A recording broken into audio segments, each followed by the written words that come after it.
Hello everyone, আসসালামু আলাইকুম। Welcome to my channel. আজকে আরেকটি নতুন রেসিপি নিয়ে আপনাদের কাছে হাজির হয়েছি।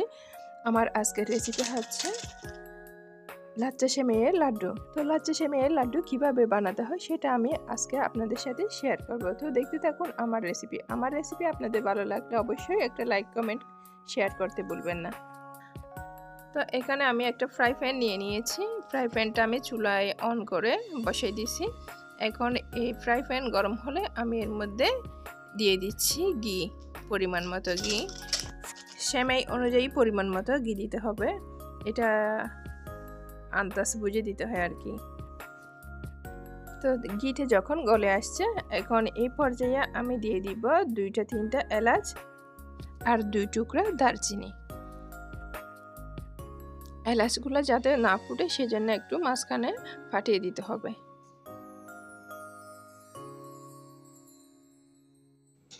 এখন এই মশলাগুলো যখন ঘিয়ের মধ্যে ভাজবো তখন একটা দারুণ ফ্লেভার বের হবে। যখন একটু ফ্লেভার বের হয়ে আসবে, নাকে গন্ধ আসবে, তখন বুঝে নিতে হবে এটা পারফেক্ট। এখন সেমাই দেওয়ার পালা। তো এই পর্যায়ে আমরা সেমাই দিয়ে দিব।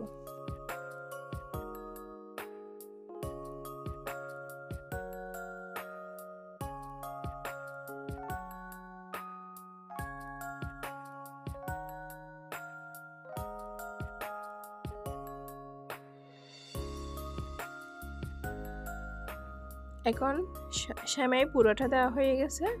এখন আমি সেমাইগুলা ভালো করে ঘিয়ের মধ্যে ভেজে নিচ্ছি। এখানে আমি চামচ দিয়ে ভেজে নিচ্ছি, চামচ ব্যবহার করতেছি, কেননা এখানে আমার আনিজি লাগতেছে সেজন্য। তো আপনারাও আপনার পছন্দ মতো কাঠি দিয়ে এটা নাড়তে পারবেন, অসুবিধা নেই। আমি চামচ দিয়ে নাড়ছি বিধে আপনাদেরও চামচ দিয়ে নাড়তে হবে না, আমি আমার সুবিধার্থে সেটা করছি। এটা কিছুক্ষণ নেড়ে ছেড়ে আমি ভালো করে ফ্রাই করে নিব।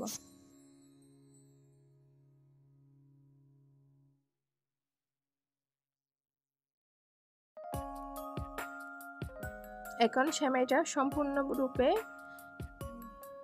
ঘিয়ের মধ্যে ভাজা হয়ে গেছে। এখন এর মধ্যে আমি দিয়ে দিচ্ছি লিকুইড দুধ। এই লিকুইড দুধ আমি 1 কেজি দুধকে জাল করে আমি 1 ফোয়াতে পরিণত করছি, তো সেটা এখানে অ্যাড করে দিচ্ছি। এখানে আমি আজকে কনডেন্স মিল্ক ব্যবহার করব না, কারণ আমি ঘন দুধ ব্যবহার করেছি, সেই জন্য। যদি আপনারা ঘন দুধ ব্যবহার না করেন সেক্ষেত্রে কনডেন্স মিল্ক ব্যবহার করতে পারেন। এখন এই পর্যায়ে আমি দিয়ে দিচ্ছি চিনি। দুধটা যখন শুকিয়ে আসছে, এখন আমি চিনিটা দিয়ে দিচ্ছি। চিনিটা দিয়ে আমি ভালো করে নেড়ে ছেড়ে আরও 3 মিনিট রান্না করব।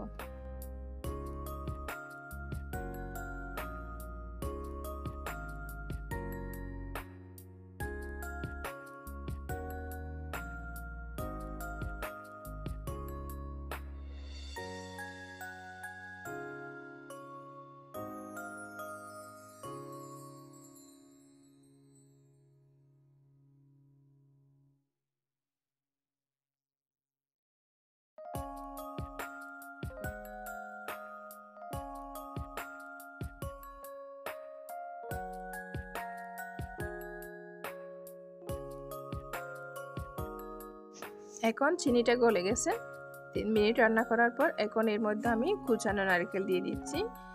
কুচানো নারকেলের সাথে আপনারা চাইলে ড্রাই ফ্রুটস বা বিভিন্ন রকমের বাদাম ও কিশমিশও ব্যবহার করতে পারবেন। এখন এর মধ্যে আমি দিয়ে দিচ্ছি পাউডার দুধ। কনডেন্স মিল্কের পরিবর্তে পাউডার দুধে ব্যবহার করতে পারবেন, অসুবিধা নেই। পাউডার দুধ দেওয়ার পর এটা আমার রান্নাটা লাস্ট পর্যায়ে। এটা আমি আর কিছুক্ষণ রান্না করার পর পাউডার দুধটা যখন পানিটা একটু টেনে নিয়ে আনবে, ঠিক সেই পর্যায়ে গিয়ে আমরা এটা চুলা থেকে নামিয়ে ফেলবো। তারপর ফাইনালি আপনাদের সাথে আবার আমি ফিরে আসতেছি। তো দেখতে থাকুন আমার রেসিপি আপনাদের কেমন লাগতেছে সেটা অবশ্যই কমেন্ট করে জানাবেন। যদি ভালো লাগে অবশ্যই একটা লাইক দিবেন। নতুন দর্শক হয়ে থাকলে প্লিজ সাবস্ক্রাইব করবেন।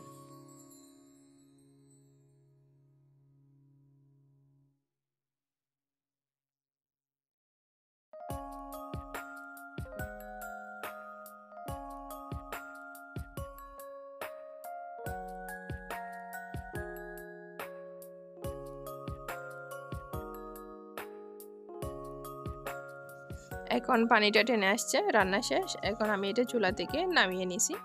তো চুলা থেকে নামিয়ে নেওয়ার পর এটা আমি একটা প্লেটে ঢেলে নিব। এটা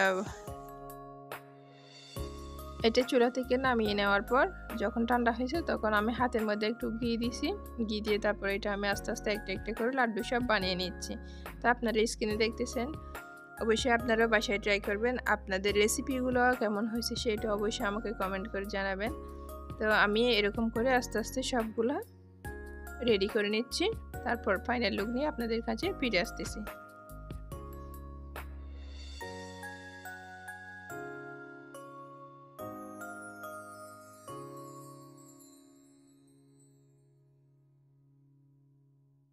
সবগুলা লাড্ডু রেডি হয়ে গেছে, আপনারা প্লেটে দেখতেছেন।